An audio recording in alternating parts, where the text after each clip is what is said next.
माझी पूजा करायची, विष्णूची शंकराची पूजा कुणी करायची नाही, मीच देव आहे, माझी पूजा करा नाहीतर तुमचं काही खरं नाही. आणि जो हे ऐकत नव्हता, जो त्याचं ऐकत नव्हता, त्याची पूजा करत नव्हता, त्याला तो मारून टाकत होता भर चौकात आणून. त्याच्यामुळे लोक घाबरायला लागले, दुसऱ्या देशाचे राजे पण घाबरायला लागले. आता कसं काय करायचं? आता याची पूजा करा नाहीतर हा आपल्याला मारून टाकील, त्रास देईल. आणि त्याचे विचार कोणाला आवडत नव्हते. त्याचे विचार कसे होते? राक्षसी वृत्तीचे विचार होते.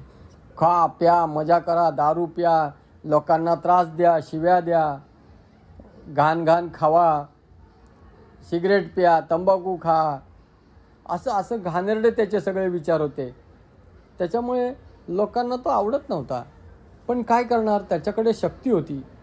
त्याच्यामुळे लोक भीतीने त्याचं ऐकायचे.